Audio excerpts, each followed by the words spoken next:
నువ్వు ఇది చేస్తే నేను నమ్ముతానొద్దు. నేను అడిగేది నీకు ఇష్టమైందేనా?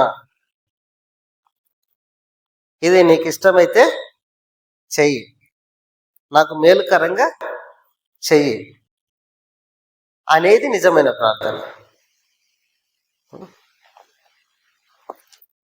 పిల్లలకు ఆడుకోమని బొమ్మలు ఇస్తారు కానీ కత్తులు ఇస్తారా? ఒకవేళ ఇస్తే అలాంటి తల్లిదండ్రులు ఏమంటారు? చాలా తెలివి కళ్ళు, ప్రేమ కళ్ళు అంటారా? చాలా మంచి వాళ్ళు చూడు అంటారా? ఇస్తానమనంటే వాళ్ళకు మంచిదైతే ఇస్తామా, చెడ్డదైతే ఇస్తామా? వాళ్ళు ఏది పడితే అడిగితే ఇస్తామా?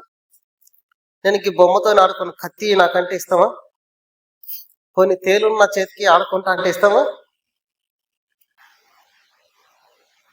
ఇవ్వం. అప్పుడు మరి మనం ప్రార్థన చేసేటప్పుడు ఏది పడితే అది, ఇది చెయ్యి ప్రభా, ఇది చెయ్యి, నాకు నచ్చింది చెయ్యి, నాకు ఇది ఇష్టమైంది దీన్ని చెయ్యి, ఇదే నాకు మంచిది దీన్నే చెయ్యి నువ్వు అంటే ఎట్లుంటది? ఈ తెలివి కల ప్రార్థన, తెలివి తక్కువ ప్రార్థన? నిజంగానా? ఎందుకు తెలివి తక్కువ ప్రార్థన అయితే? మనకు తెలివి లేదానా? హల్లెలూయా. మనకు తెలివి లేదా? మనకు తెలివి లేదు ప్రార్థన చేస్తున్నామా? తెలివి తక్కువ ప్రార్థనే అది.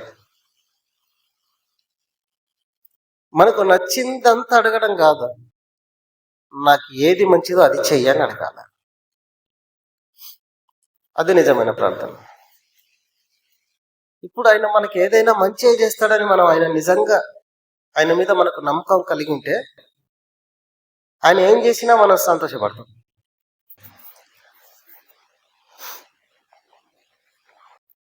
ఆయన ఏదైనా నాకు మంచిగా చేస్తాడు అని మనం నమ్మితే ఆయన ఏం చేసినా మనం సంతోషపడతాం.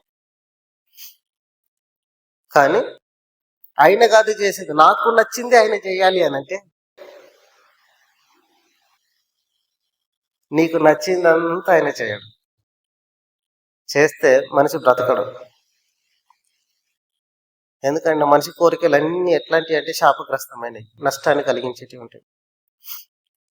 అప్పుడు అవసరం వరకే వాళ్ళు చూస్తారు, తర్వాత ఏం జరుగుతుంది వాళ్ళకి తెలియదు. అది మంచిదా చెడ్డదా వాళ్ళకు తెలియదు. అప్పటి వరకు అమ్మయ్య అంటే చాలు వాళ్ళు. ఇప్పుడైనా ఎప్పుడైనా ఎప్పటికి ఏం జరుగుతుందో యేసయ్య తెలుసు. అందుకే మనం దేవునికి ప్రార్థన చేసేటప్పుడు నాకు నచ్చింది నువ్వు దీన్ని చేయి అనద్దు. నీ చిత్తమే నా జీవితంలో జరిగించు ప్రభా, నాకు ఏది మంచిదో అది చెయ్యి అని అడగాలి. అప్పుడు దేవుడు మనకు అన్ని మంచి చేస్తాడు.